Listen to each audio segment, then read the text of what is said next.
everyone. This is Samira Daswani, the host of the podcast, The Patient from Hell. I think, one of the coolest people on the planet joining us today, Megan Claire Chase, who is, you hear these stories on oncology, then you meet Megan and you're like, okay, she's a cool woman. I need to learn from this woman. Hi, Megan. Hello, Samira. How are you? I'm doing really well. Thank you for joining us. Thank you for tolerating my, incessant rescheduling. So I am super happy we made it. Yes, we did. And I appreciate the shout outs there in your opening. Thank you. So can we start with your podcast? You're a fellow podcaster. Yes. So that is actually through where I work at Share Cancer Support. So I'm the breast cancer program director there, and they're a nonprofit that is based in New York City, and we provide services, support, educational programs for early stage breast cancer, metastatic breast cancer, and the gynecologic cancers. But my baby is our BC Life podcast, because just always have a microphone. I love a microphone. But it is something that has been really healing for so many in the survivorship stage, because there is this gap of, attention and care in the survivorship world. And so I purposely, like, the theme behind it is what you wish you knew then that you know now.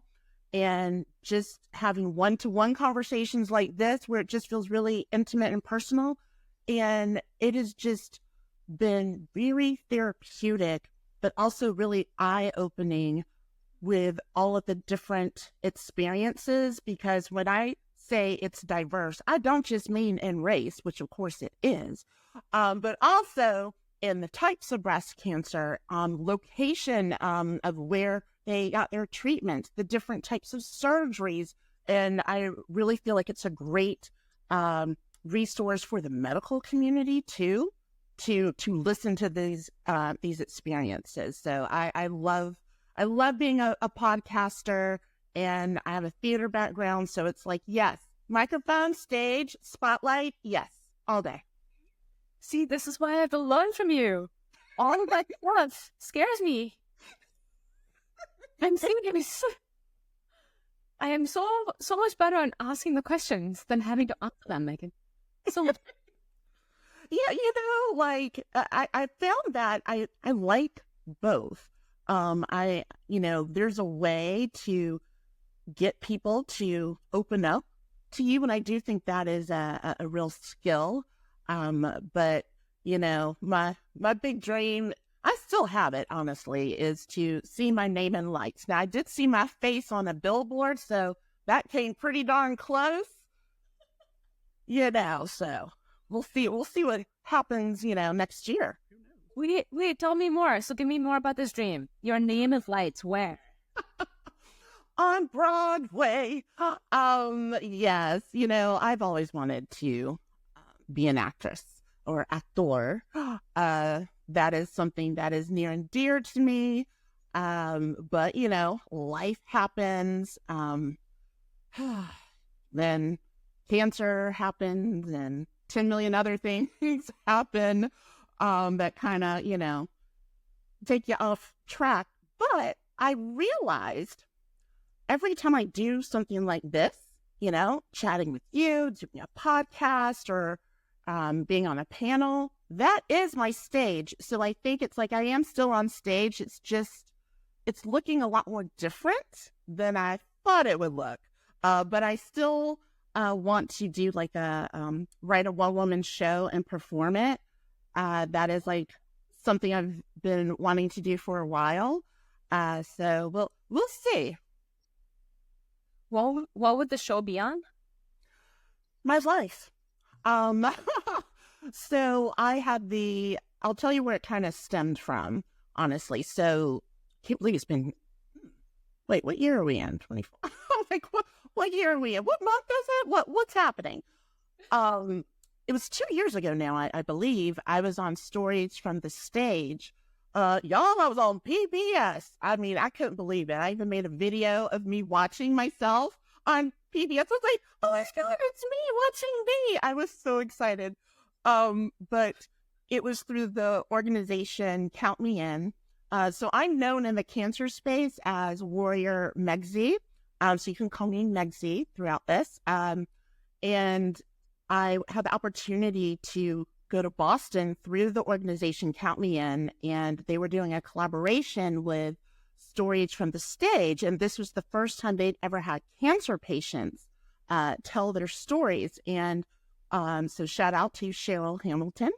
And what she does is she brings these stories to life of people that have experienced barriers or really, difficult struggles in life. And you work with a story coach to really hone in your story. And what I learned is storytelling is very different than, say, like writing a blog or reading a blog out loud. It's very different because you're only focusing on like a few elements, because of course our stories, like, they're so large, right?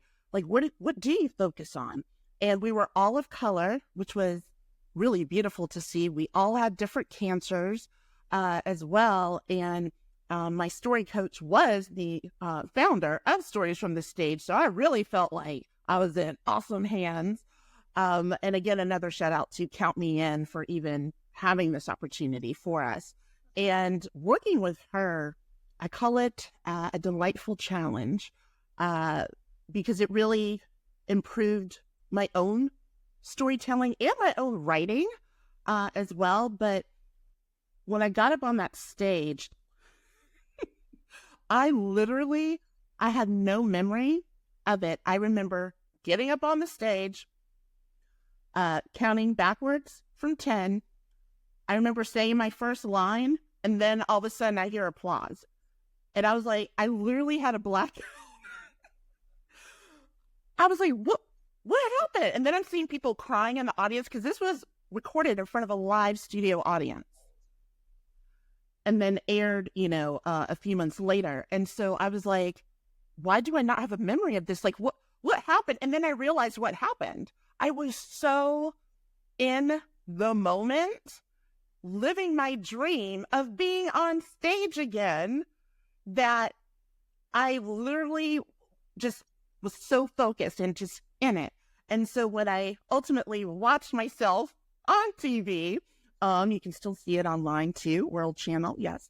I cried. Like, I made my own story. Me telling my own story, I made myself cry. I was like, wow, that was really emotional. Now I understand why people were, crying and wanting to hug me. Because I was like, man, did I bomb? Like, I legit, to this day, I have no memory. Wow. And how did the name Warrior Megsy come about? Okay, so for those who are watching the video side of this fabulous podcast here with Samira, my hair is curly. Now, I never had curly hair pre-cancer, never wanted curly hair pre-cancer. I had very thick hair. I'd usually wear it either in a bob or to my shoulders. Like, on my mother's side of the family, hair is like a big thing because we come from a huge mix, and my great-great-grandmother was a full-blooded Cherokee Indian, so like we all had like this long hair, right? Well, as I went through chemo, I did lose my hair. It turns out I actually have a really nicely shaped bald head. I will say that. Like the things you learn, right?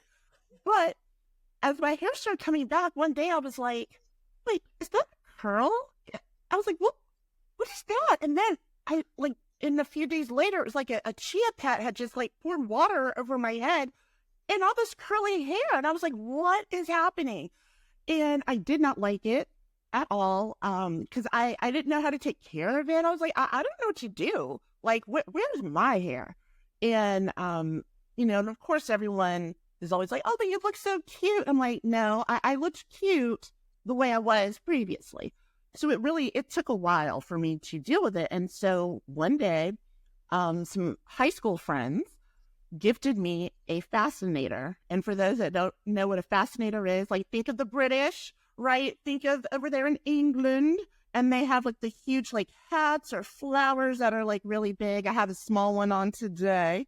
But a friend, she goes, "You look so Megsy with your fascinator." And I was like, "Oh, I do look so Megsy. I am Megsy. I am warrior Megsy." And that is literally how it happened, because I thought that name was so cute. I was like, I used to be called Meggy, but never Megsy. And I was like, oh, it fits. It fits this persona. And so now they are my trademark. I have a million of these tiny ones, huge ones, medium-sized ones. And I also wear like vintage hats as well. So it's kind of like, until I felt a little bit more like me, like it looks cute now that it's grown out, but it's actually to my shoulders straight, which is insane at the shrinkage. But I think what people sometimes don't fully understand is every time I look at myself in the mirror, I feel like I'm in a costume, because this isn't what I looked like either for 10 million years. And I look very different, and it throws people off when I blow dry it straight. And I do that about 2 to 3 times a year. And people don't recognize me, but it's like, it's people in the cancer space that don't recognize me, but people from my past are like, "That's what you look like." But the difference is, I mean, insane. It's like a chameleon. I have a maybe personal question to you, but I think you're touching on something maybe a lot of us go through, which is when you go through treatment, you look at yourself in the mirror and you don't see yourself. I distinctly remember that feeling of like, who is this person? I don't recognize this person. And I know several survivors I know now use makeup or use hats or wigs or some way of regaining identity, maybe. Yeah. But it sounds like you're playing with it. And I feel as if there's a lesson in there. And I'd love for you to talk about how that intersected with you when you were going through treatment, how did you go from, you're not saying this, I'm saying this, but a moment of trauma to a moment of play? Is that like you've done that? And I think that's remarkable. And if you can talk about it, great. You know, I'm glad you said the word trauma, because I feel like people don't fully understand that can be the cancer experience, no matter what type of cancer you had, right? And so when I was told the types of chemo that I would have, and they were like, "Look, it doesn't matter if you try a cold cap or what have you, like you were going to lose your hair because of these specific chemos." So I was like, okay. And so I live in Atlanta, Georgia. And at the time when I was newly diagnosed, I had just had my port in. We were going to do chemo like literally that same week.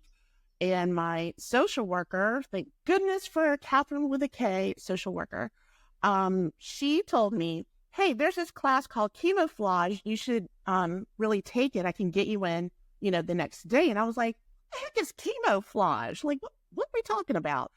Well, it was at Nordstrom in their office area, and it was with other people who were going through cancer, very small. It was up to 8 of us. We all had like our caregiver. I had my mother, and it was run by this older woman who was a breast cancer survivor. And she said, "This is a way to give you some ideas of what you could potentially expect while on chemo." And I was like, wow. I mean, so many things I learned just in that class. Like, I never thought about, like, you always think about, oh, yeah, probably lose your hair, right, on your head. You don't think about your nose hairs, right? Like, that was, like, such a surprise to me. But anywho, in that class, I met who I called my chemo twin, Erin. Hey, Erin, what?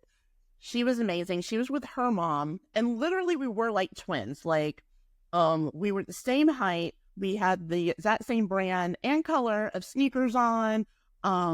Like, there's just so much in common. We were the same age, but she had a different type of breast cancer than I had. And I remember through that class, we had to pound water, like pound it, right? To this day, I have difficulty staying hydrated because of that. and we had taken a restroom break, and we had gone into the restroom, and Erin took off her scarf for a minute. And it was in that moment that everything became real. Like, I was like, oh my God, I'm going to look like this soon. And I just lost it. I burst into tears. It was just a really clear moment for me of what's going to happen next. But throughout the trauma, I keep my sense of humor. And so after that class, I was going to go over to the Women's Center at Northside Cancer Institute and talk about a wig, right? So it turns out we ran into Erin and her mom there too. And I was just like, we are meant to be friends. And she goes, oh, here's what I used for my bald head. And she gave me the shampoo, right? And I was like, oh, great. Where's the conditioner? And she just like looked at me and she's like, are you being serious? I was like, yeah. She goes, you won't have hair to condition. And I was like, like again, what? So that was like a funny moment. I was like, oh yeah. But, what I did is I learned how to tie scarves in really unique ways, because I said, okay, if this is going to happen, and I'm one of those people, I had a huge connection to my hair, right? Because of the theater background, because I grew up studying ballet, like that was my thing. So once the hair did start to, fall out, I learned how to like tie a scarf and make like flowers. And so I really kind of like made it my fashion statements. I was like, okay, if we're going to do this, I still have to look good at some point, until, I started to look gray and got weaker and weaker. But in the beginning, to try and rise above that trauma, I tried to make it fun. Like I was a character. I was playing a character in a play. So powerful. It's so powerful. I couldn't do it. And it was, I think it may have been because I got diagnosed in 2020 and lockdown happened right after the first cycle of chemo. So getting a wig was a ordeal, because all of the nonprofits that worked where I lived had closed down. They had gone into shelter in place before everything else. So I remember my parents had come from India. We were going store by store by store, and we ended up having to get a wig from, I think, a theater store, because none of the cancer support groups were open anymore because it was left down. And I remember getting this wig and looking at it, and I was like, I don't think I can do this. And I was working full time, and it was weird. And then Zoom happened, the world of Zoom happened, and I was like, this is easy, video off, not gonna deal. I think I went into denial is not the right word. Avoidance is probably a better one.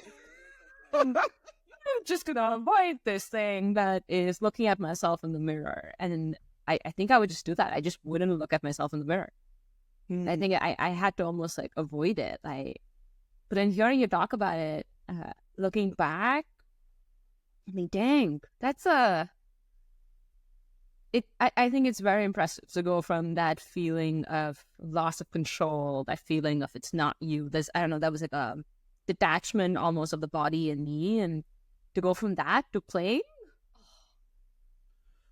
And I think, I can attribute it to being an only child and having a huge imagination as a child.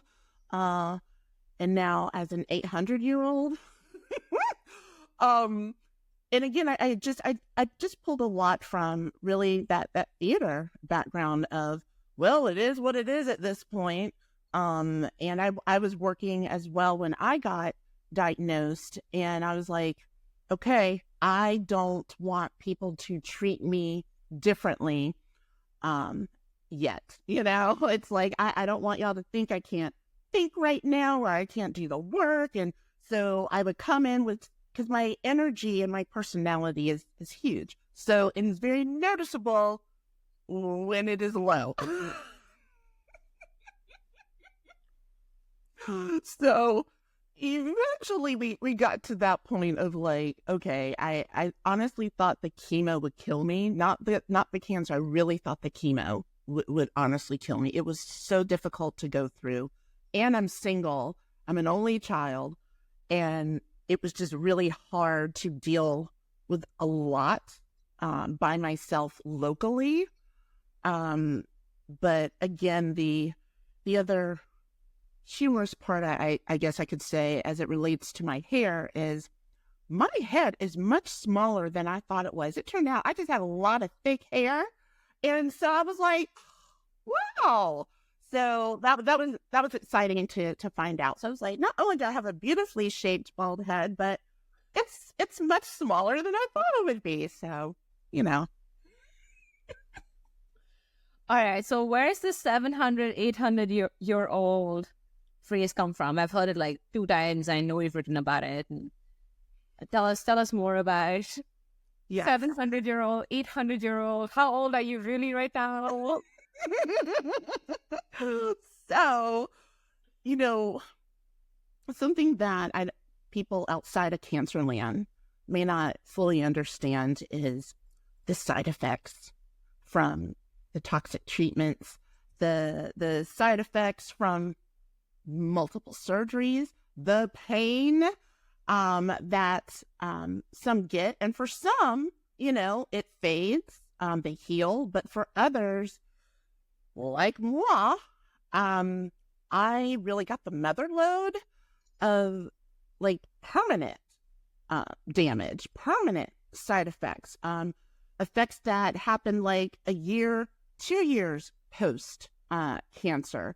And so as I'm talking to you right now, I am in pain.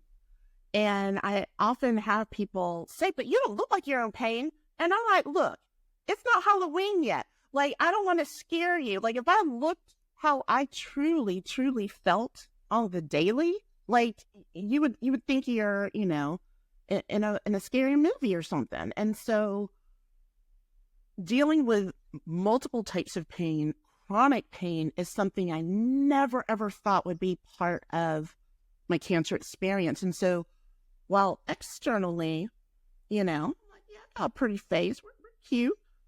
Internally, I have aged so much that I do say that I'm, you know, 700, but I had a birthday in July, so now I'm 800 years old, because sometimes I have to walk with a cane. And I have a permanent handicap parking thing. What do you call it? Thing? Whatever.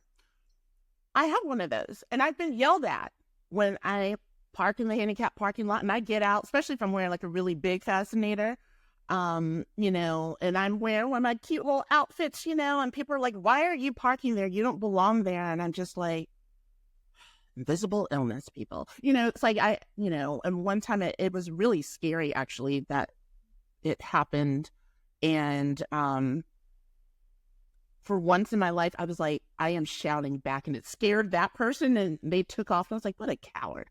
But I was like, I went through cancer and chemo, and I just like lost my mind, because just the frustration of being judged because I don't look sick anymore. I don't look like I'm in pain. Well, it's called, I have to mask it because I am still young somewhat, you know. I still have to work. I still have to like do all these things for myself, even though I'm in so much pain sometimes that it can be hard to get up. So that's where that, you know, now 800-year-old age comes from, because I never expected to physically feel so much older than I really am. So I don't even know what the natural aging process is like, because it happens so rapidly. Can you tell us how old you are, calendar year-wise? Oh my God, do I have to? No, wait, you not. Tell us when you were diagnosed. Wait, I'm like, wait, what? Oh, I did have to calculate my age like a few days ago, honestly, because I was like, wait, how old am I? Okay. All right. Are you ready? I'm ready. I am now 48. How old were you at diagnosis? 2 months after my 39th birthday.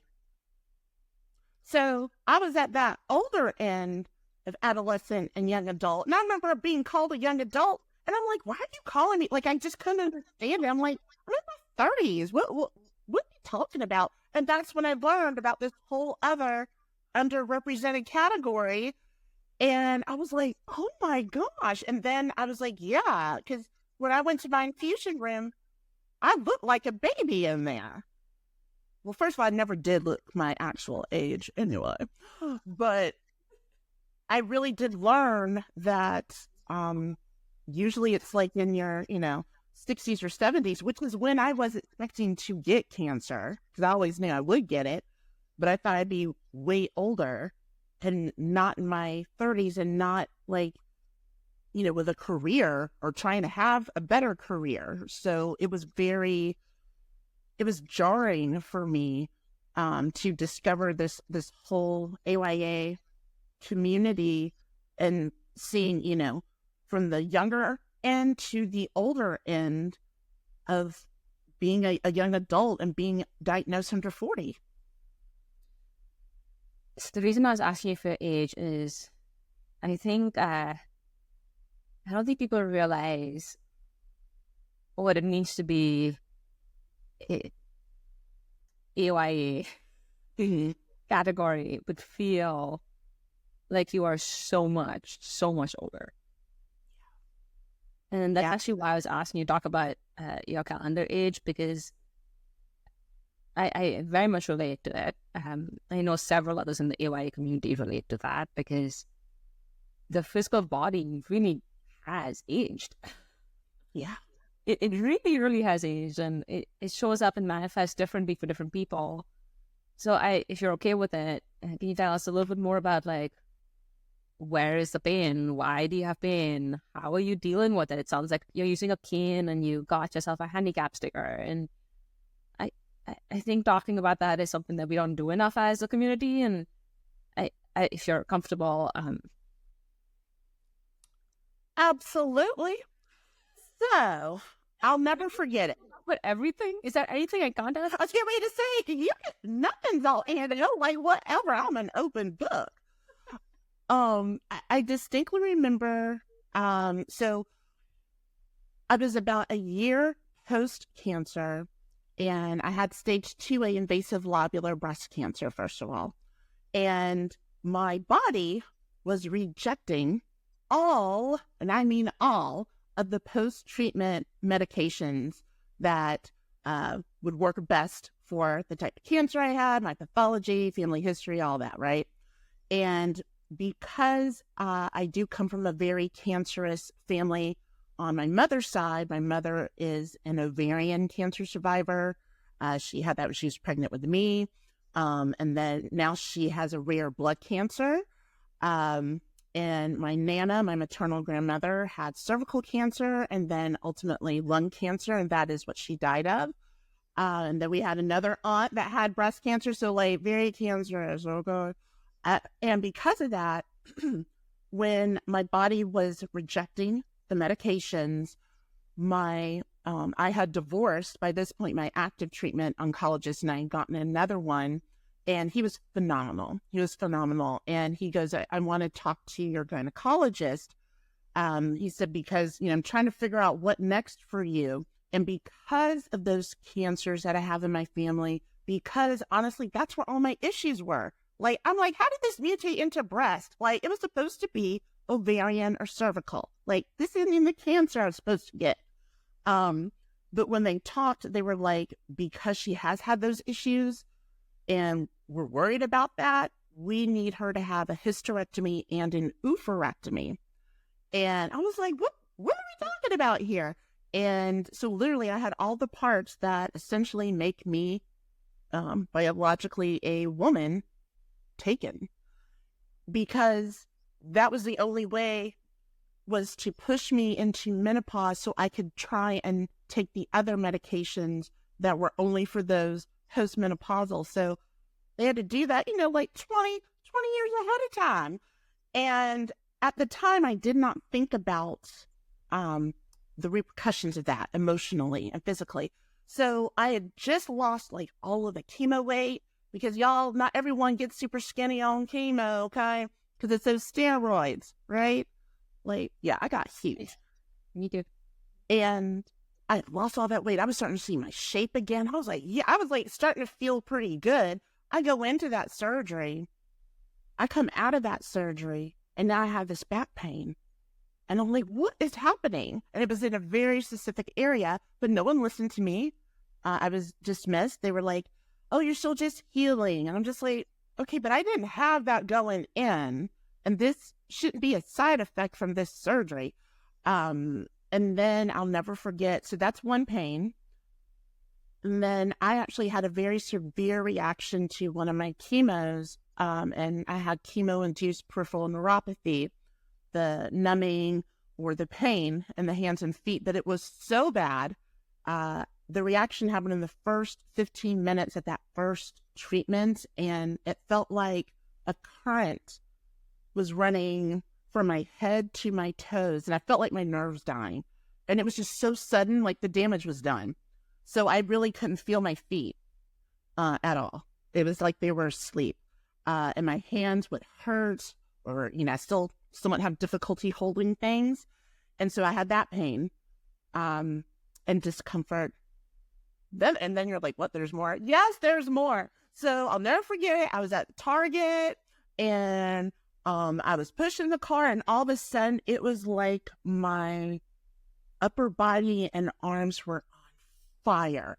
And it wasn't like, no, I'm not talking about a hot flash, y'all. It's like a radiating type of burn that was so painful. I actually fell to my knees, and like some strangers were walking by. They're like, hey, are you okay? Like, and I was like, I don't know what's happening. And when they went to touch me, it hurt. I was like, what is this? And it turns out I've got fibromyalgia now.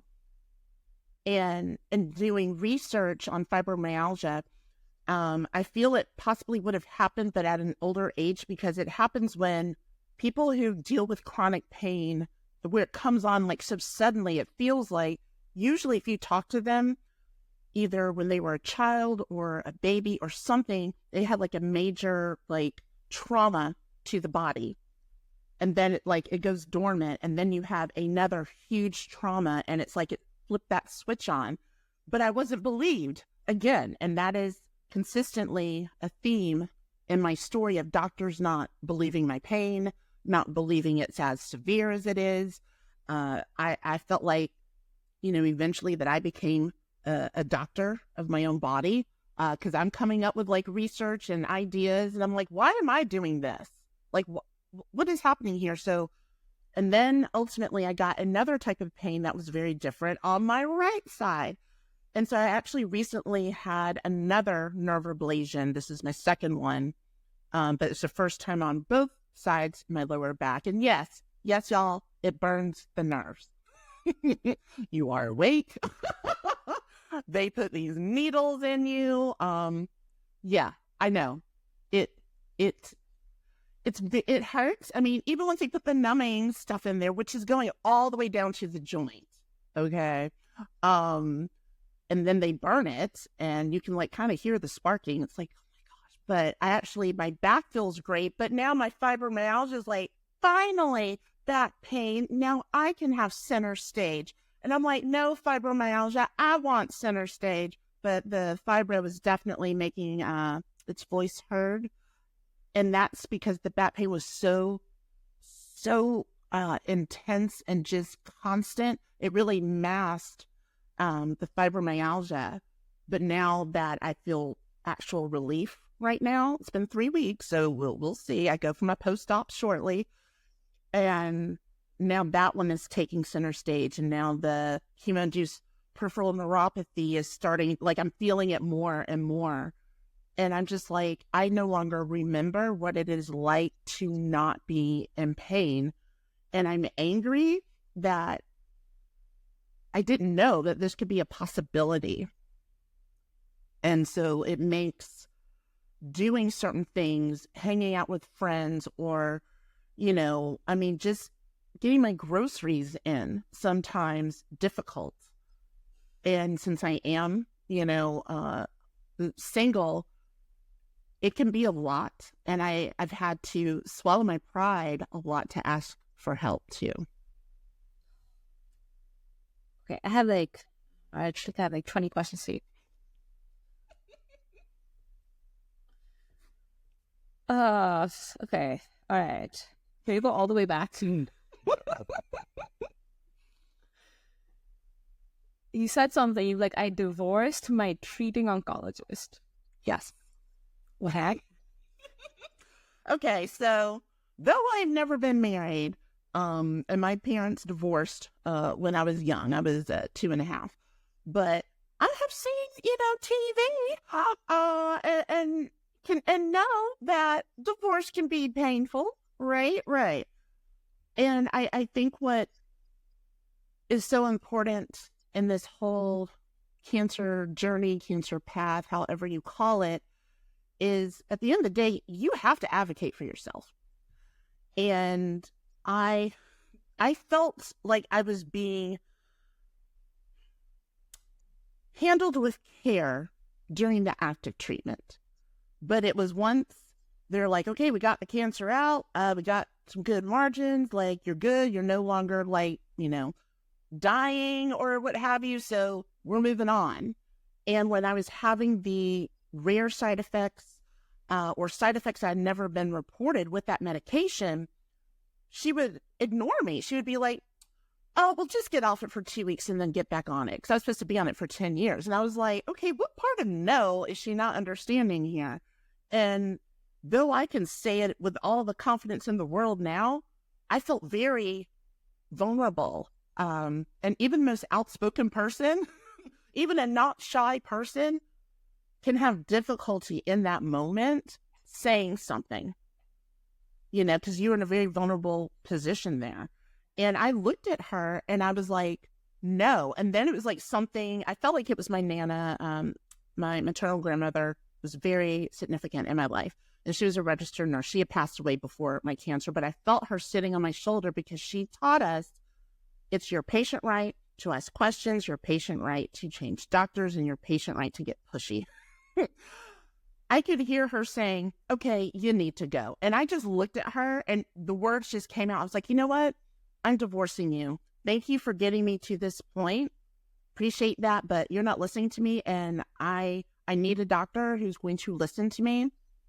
And the look on her face was like, she goes, no one's ever said that to me before. And I was like, well, maybe they wanted to and they just didn't have the words.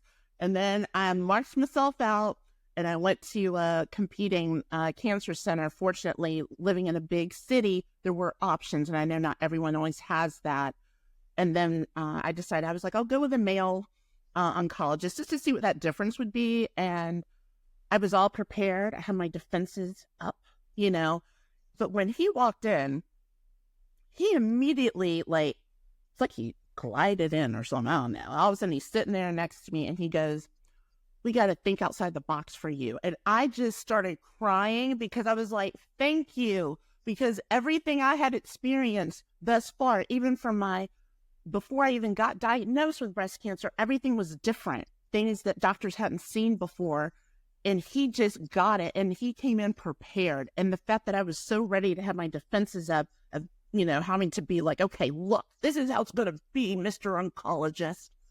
He took the time to prepare, which is like you would think all medical providers would do, and they don't.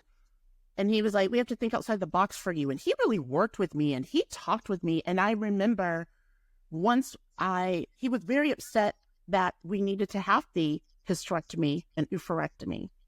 And because he was like, you're young. He was like, I need you to understand that. Though, because I was like, I'm not young. He was like, no, you are young. He was like, you are not 40 yet. Like, I still wasn't 40 yet with all this. He's like, that is incredibly young and you've never had kids. And he goes, I don't, he said, this is like the last resort. And he really, and in that moment, I really felt like he really truly saw me as a human. I was not a number. And at the time, I didn't fully grasp those emotions, because I was more like, okay, well, how soon can we get this done? Because I can't go through this again. That's all I was thinking about. And so when he actually took the time to talk with my gynecologist and they worked out a plan, just like that thought of, wow, is this really how it can be? is this all the time? Are you like, I literally did ask, I was like, are you like this all the time? Like this caring and intentional? Can you bottle that up and sell it to your colleagues? But anyway, after that, when we went through surgery and everything, and I'm starting to feel all this pain and whatnot, and then the medications for post-cancer didn't work. Like, and he, to this day, will always be like amazed that he said this to me. He goes, Megan Claire, I got to tell you, he goes, you're outside of my expertise. I honestly don't know what to do next. And I just looked at him and I was like, okay, I need to process. What did you just say? Like, what do you mean you don't know? Like, was initially what I was thinking. I didn't say that, but then I realized that is respect to the patient and saying, you know what, you're outside my expertise. I'm going to refer you to a colleague at another competing cancer center because I honestly don't know what to do next. And we don't want to keep hurting you. We don't want to, you know, all these things. And so when I went over to her, and I know, Samira, you had mentioned the word trauma. We were talking about trauma earlier. She was the first oncologist. And so by now I divorced that active treatment. I had a good relationship with that second one. And then, you know, went to the third one. And that's when she used the words cancer and trauma in the same sentence. And because I never really thought about all that's going on internally, that is trauma to the body. And she goes, she said, I've looked at everything. I have talked with both of your oncologists. Like she did her homework too. And she's like, we recommend that you are on nothing. I was like, what do you mean nothing for post-treatment? Like, I just couldn't fathom hearing that. And she's like, there's been so much trauma to your body cannot handle anymore. And to this day, I'm still shocked, but here I am. It'll actually be 9 years now, 9 years later. And I haven't been on anything for, I would say, 7 of the 9 years.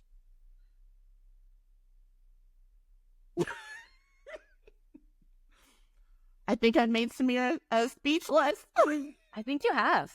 Because I had 19 other questions for you, and I'm looking at the clock, and I'm like, I think I need like 5 hours, you. I don't think I can do 45 minutes. I don't think it does any justice to what you've gone through.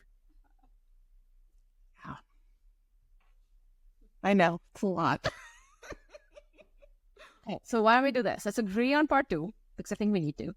And we can, if you're open to it, and we can pick up from kind of where we're stopping right now. And maybe, yeah?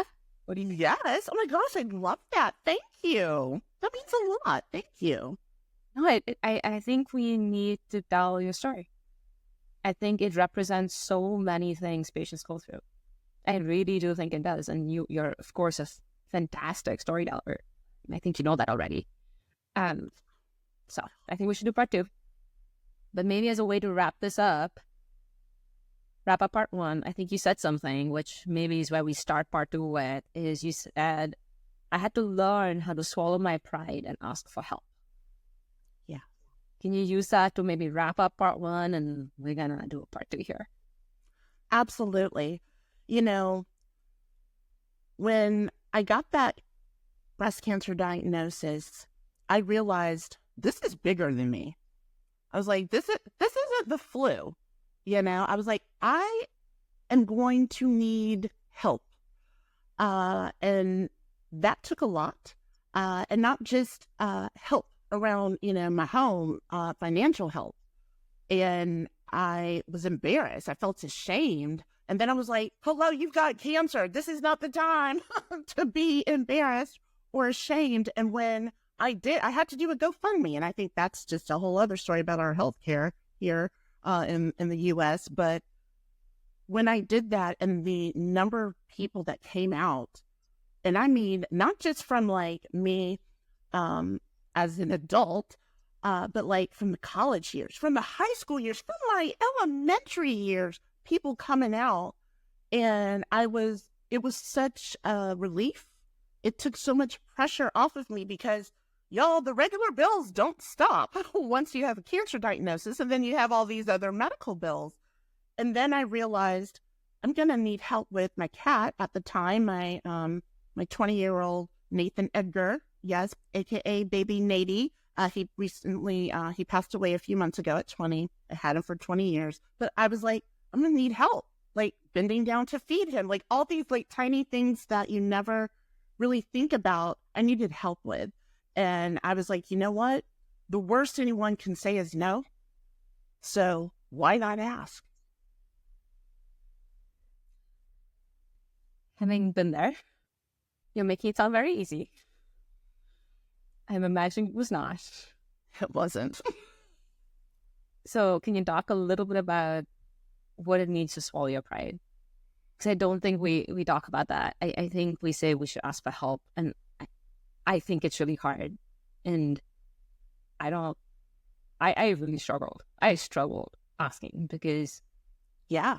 I mean, because, you know, it's like you've been independent for a while. And even if, you know, you're still in college or you're working and you're young or whatever, you know, age you are, like you feel like some sort of like independence and like, yeah, I can do things. I could do hard things. But then there just comes a moment where you're like, this is just so much bigger than you. And I'm a big proponent of therapy. So I was in therapy pre-cancer already, right? And the therapist I had at that time, she's the one that got me there because she goes, why are you not asking for help? And I was like, well, I don't want people to think I'm going to like, you know, abuse the generosity. And I said, how is that going to look on me? And she's like, but you need help. Like in this moment, you need to be selfish. This is about you. And when she phrased it in that way, that's what really did it for me because I'm all worried about other people and their perception of me. But she's like, you are already, you know, a lovable person. People know that if you're going to ask for help, that you have seriously like thought about this. And it's not, you know, you're not abusing that generosity. And so when she told me, she was like, this is your right to be selfish because this is your life. Like, this is it, you know? And she's like, if you don't do everything and put everything behind it so you can get through this. And one of those ways is asking for financial help, asking for a ride to an appointment, asking for someone to come and help feed your little matey, you know, have someone help you fold laundry, like all these tiny things that are actually super humongous that I physically couldn't handle anymore. It's like I got there because I had an awesome therapist who reminded me, in this moment, you must be the priority. I think that sums up our part one episode. I could say anything that caps that. Yeah. Thank you for sharing your story. Thank you for sharing your 9+ years of life experiences with us and more.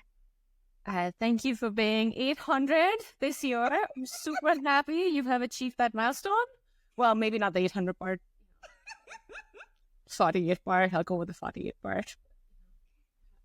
I appreciate you, Warrior Megsy, and we'll do part 2 of this.